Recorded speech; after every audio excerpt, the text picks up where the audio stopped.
Hello， 大家好，我是东南，欢迎来到零下56。今天这期视频呢，我在前面已经跟大家承诺过了，要跟大家讲一期不看英文、不看资产、不看学历、不看年龄，什么都不看的移民项目。说白了，这个加拿大的移民项目只要求你两个条件：第一，你是一个人；第二，你是一个活的人。所以大家如果对这种移民项目感兴趣的话，一定要观看我们这期视频。如果你是第一次来到我们频道，我们主要是讲解一些加拿大移民、工作、生活相关的知识，以及有时候呢会去采访一些在加拿大生活的比较有特色的老百姓。如果你对这些感兴趣，别忘了订阅我们的频道，并且点击下方的小铃铛，这样你就不会错过任何一次有用的信息了。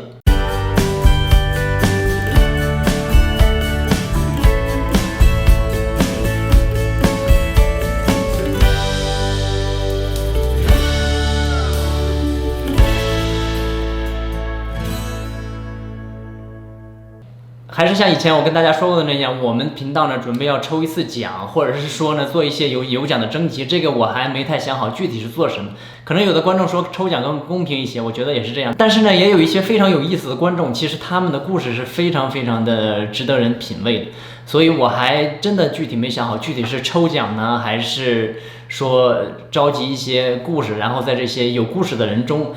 选取1到2个人，帮他们免费的做移民。所以大家如果你们有自己的想法或者看法的话，欢迎给我们留言。你们是更倾向于抽奖呢，还是更倾向于选择一些比较有故事的人，然后帮这些人来免费的移民？我自己倾向的是每超过5万的粉丝就做一次活动，比如说在频道达到5万粉丝的时候抽取1个人，或者选一个有故事的人；再比如说频道达到10万的时候再抽1个人，或者是再选一个有故事的人。所以这个活动呢，近期就打算推出来。如果大家你们有自己的想法和看法的话，一定要记得给我们留言，是具体是你觉得抽奖好，还是选取一些有故事的人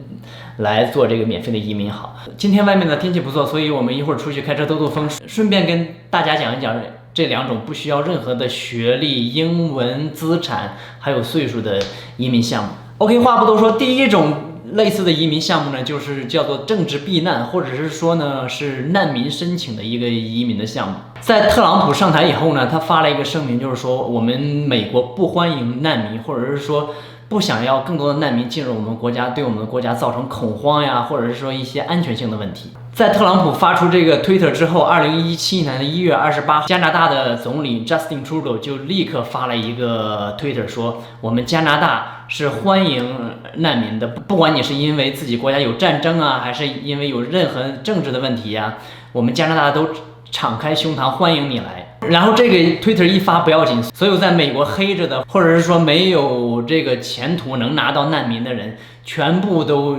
来到加拿大了。下面我们看一看他们是怎么来到加拿大的。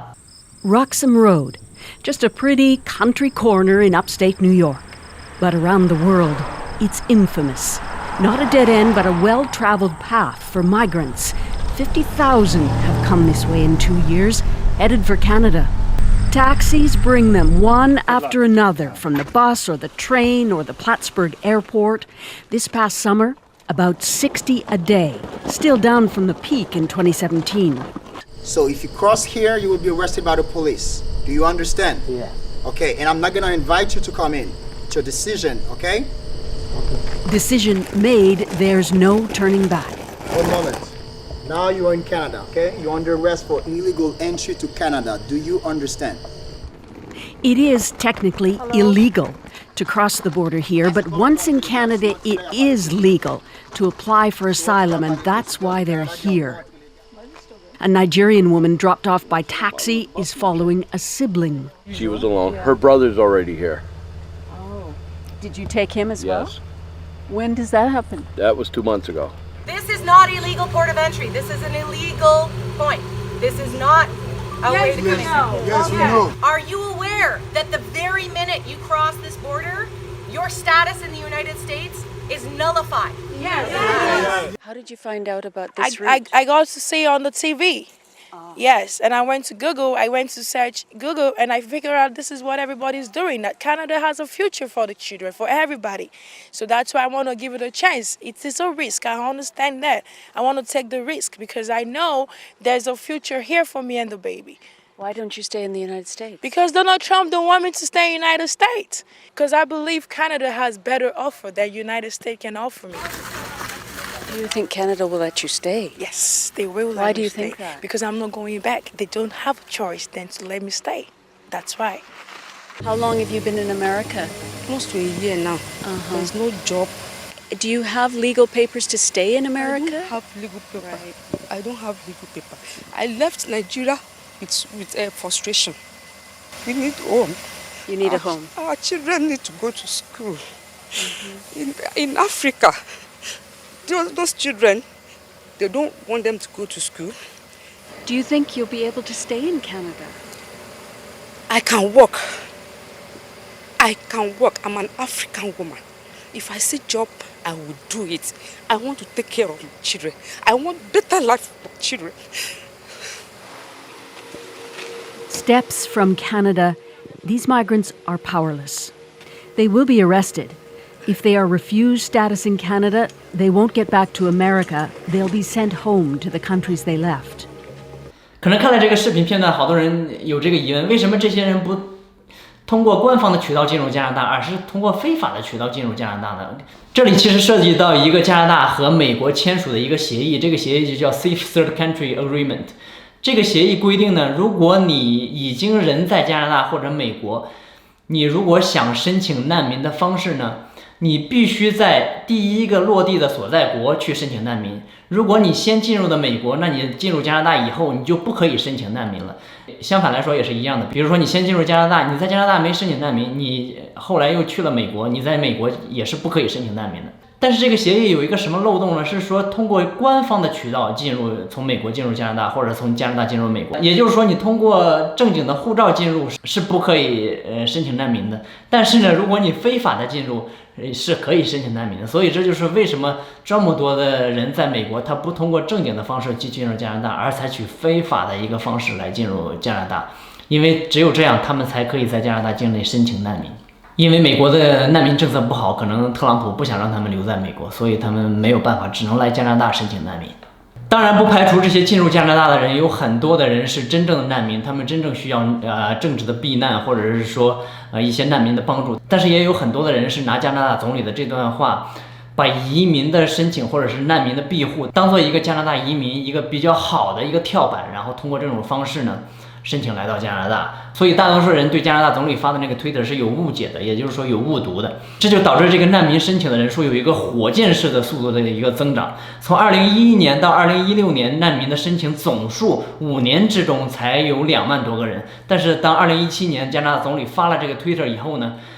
这1年的难民申请数就5万多人，所以说就是1年的难民申请是前5年的2倍还要多一些。然后这些申请者中也有很多的根本不符合难民条件的，只是想把这个非法入境当做一个移民的跳板，或者说一个快速移民加拿大的通道。所以说呢，他们的非法进入加拿大给加拿大造成了很多的安全的隐患，也加重了加拿大公民的这个赋税的一个负担。所以有好多的名人纷纷的发声，建议总理解释一下或者删掉那条推特。难民在一些国家是非常常见的，比如说叙利亚这个国家，由于战火的原因，很多的人都纷纷到其他国家，比如说土耳其去寻求政治的避难。前一段时间，不知道大家有没有了解，有一个叙利亚的小女孩，因为去土耳其逃难的时候呢，她乘坐的船只就发生了海难，然后死在了土耳其的海滩上，也是引起了全世界的关注和同情。所以说这也可能是加拿大敞开怀抱对难民欢迎的一个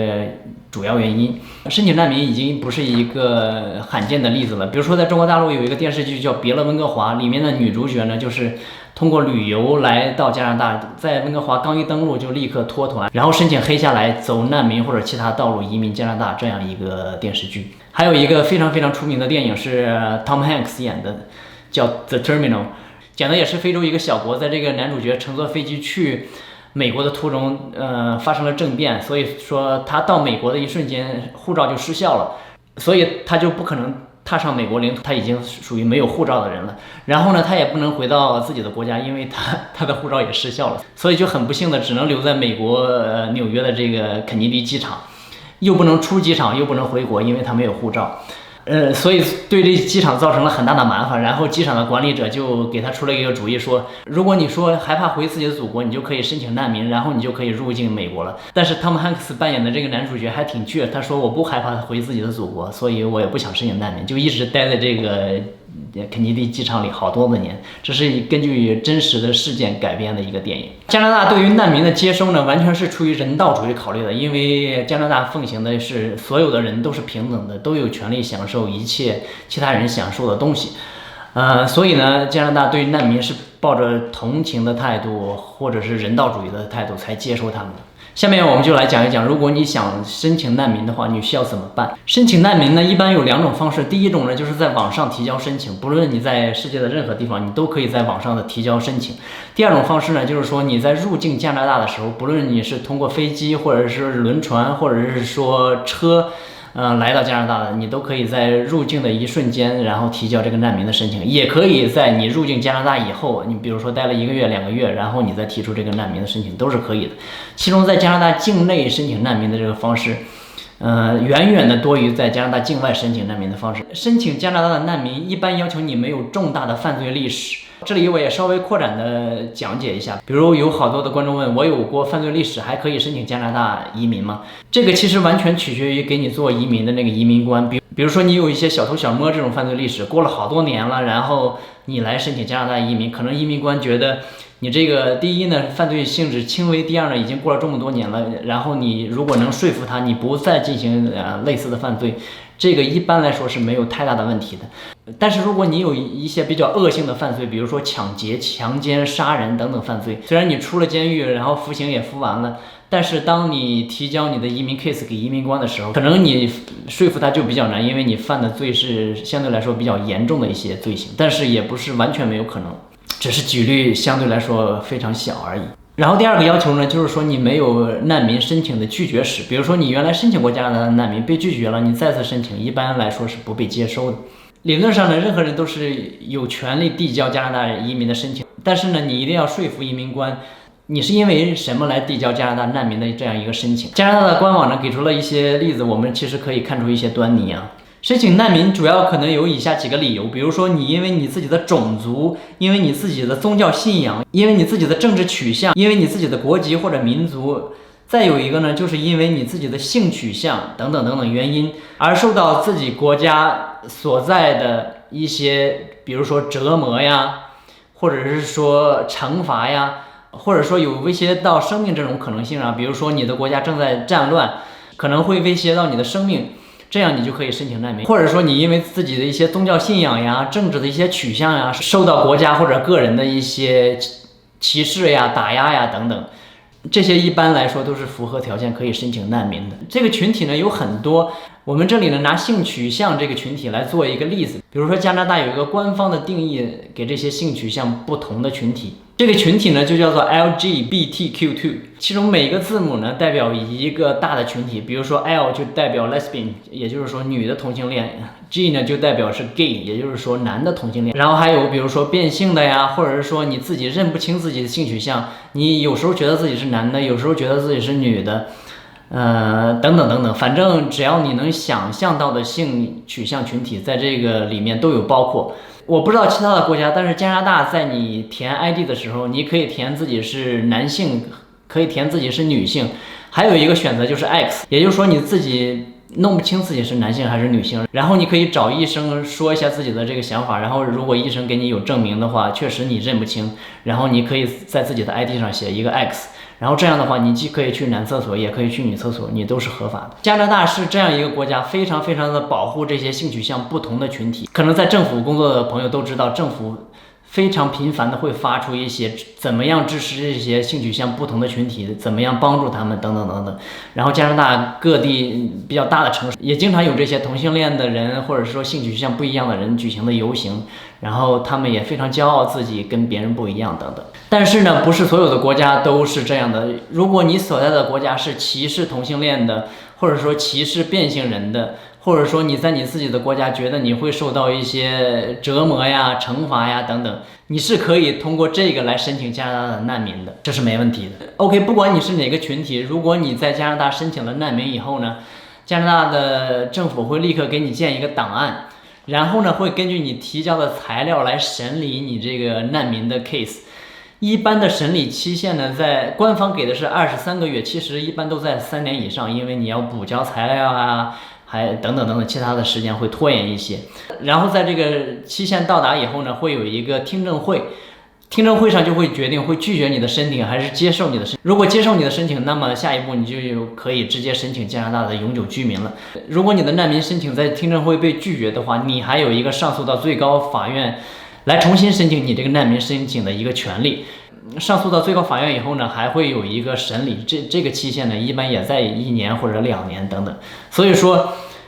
有可能你这个难民申请长达3年甚至5年的这样一个时间才能得到最终的结果，这是一个特别耗时间的一个过程。如果最后很不幸你上诉到最高法院的这个审理也被驳回了，那么没有办法，你只能限期离境了，你的移民申请就是说完全失败了。所以大家在申请之前一定要结合自身的条件，避免拿这个难民申请作为一个移民的跳板，有可能你到时候既没有申请成功，然后又耗费了大量的时间。从你递交申请到听证会，一般这期间有2年的时间，在你等待的这个2年时间里呢，你是可以申请加拿大的学习签证或者是说工作签证的，一般来说都是没有问题，加拿大移民局会给你这个学习签证或者是工作签证。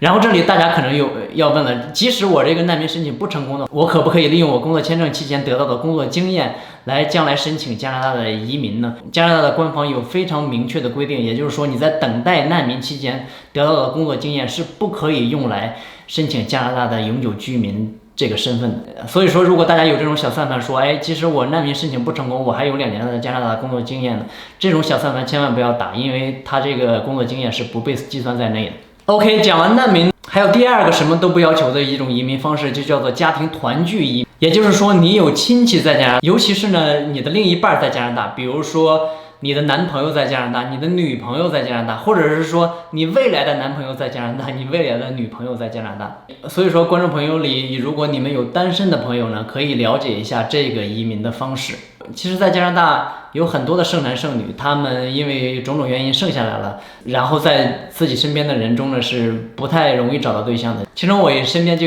有一个是在中国大陆找到的女朋友，然后通过办这种团聚移民把他的女朋友申请来加拿大。这种方式对他的女朋友是什么都不要求，只要求你没有犯罪记录，然后没有重大的传染病，这就可以了。所以其实我这个朋友他的女朋友是一个小学的文化，也不会说英文。然后还记得一个比较有趣的事，就是来了好几年以后我们一起聚会，然后他突然提了一个问题，他说 teacher 是老师的意思还是同学的意思来着？这已经来了好几年了。所以说就像我刚才所说的，这个项目对英文是没有任何要求的。然后他们2个是在 QQ 上认识的，还是什么漂流瓶怎样的认识的，具体我有点忘记了，反正就是那种社交软件上认识的。然后他就把他的女朋友直接办过来了，当然现在已经成了他的妻子了，也已经生孩子了。所以说这个移民项目主要要求你的另一半是加拿大的公民或者说永久居民这样一个身份。这里想跟大家强调的就是这个伴侣移民呢，不涉及任何的年纪或者说性别的东西。也就是说你是男的，你也可以申请你的男朋友来；你是女的，也可以申请自己的女朋友来；你是18岁的一个女孩，你的女朋友是60岁的一个女的，这也是可以的。你是18岁的一个男生，你的女朋友是60岁的一个女的，这也是可以的。只要你们的关系是真实的，这就是 OK 的。所以还是像刚才我难民那里说的，如果你属于一些性取向不同的一些人民呢，也不要担心，加拿大对这方面都是十分的支持和保护的。如果你跟你的配偶是结了婚，有一个法定的文件在呢，这就相对来说简单了，准备材料也非常的容易。但是如果你跟你的配偶还没有结婚，只是一个男女朋友的关系呢，你要提供你们俩在一起至少同居1年以上的证明。这个同居1年时间可以是不连续的，比如说19年你同居了半年，2020年你又同居了半年，这也是可以的。但是呢，这个同居呢比结婚就相对来说麻烦一些，你要提供很多的证据，证明你俩是一个同居的关系，或者说证明你俩是一个真正的男女朋友的关系。比如说你俩有一起的银行账户呀，你俩的名下有一台车呀，你俩一起买过房子呀，或者说你俩一起出去旅游的照片、聚会的照片等等等等，这些东西一定要提供给移民局。因为这个结婚的移民是最容易的，时间最快的，相比来说，难民移民要3年的时间嘛。这个配偶的移民呢，不仅条件低，它还时间快，因为呢，加拿大政府认为把2个相爱的人分开是不人道的，所以说如果有这种配偶团聚的申请，它是会在最快的时间内让你来到加拿大的。所以说这也是为什么好多人造假都用婚姻造假。前一段时间不是爆出了一个造假的团队，就是做一些假的婚礼，所有的宾客都是一拨人，只是前面的新娘和新郎一直在换，然后最后被移民局查出来，所有的这些已经成功移民的都被遣返到他们所在国去了。所以说不要造假，因为你造假的时候，有可能移民局任何时候查出来都会把你直接遣返。然后伴侣来了以后不会英文，没有工作也不用担心，因为加拿大政府有好多的支持项目来帮助你，比如说帮助你免费的学英文，有一些免费的英文班，然后政府一些组织呢也会尽力的协助你去找到相关的工作，然后帮助你在加拿大稳定下来。所以说加拿大政府对这种亲属团聚移民还是相当的支持，也有很多的帮助。所以说如果观众朋友们里你们有单身的这个群体的话，可以考虑在加拿大找到自己的另一半。可能有的人说，这种方法是不是太卑鄙了呀？为了移民找到另一个人来结婚，或者是说在一起。我想跟大家分享的是，如果你是假的关系，找他只是为了移民的话，那确实是有点卑鄙。但是如果你们俩是真心相爱的话，这就像世界上很多人找对象的时候会看对方的长相，会看对方的家庭，当然你们自己去判断。我只是站在中立的角度来把这个东西讲出来，我既不鼓励你去申请，我也不反对你去申请，完全是你的自由。然后还有好多的朋友可能了解到，在加拿大生孩子一落地加拿大就是加拿大公民的身份，这是对的，和美国是一样的。但是呢，孩子是加拿大公民的身份，不代表父母也是加拿大公民的身份。如果父母想得到加拿大公民的身份呢，还要通过自己的努力，还要走那一套东西，或者是说等孩子18岁以后成年了，他有这个权利来申请父母团聚移民的时候，才能帮你们移民。也就是说，如果你把孩子生在加拿大，孩子有了加拿大公民的身份，父母如果还不具备移民的身份的话，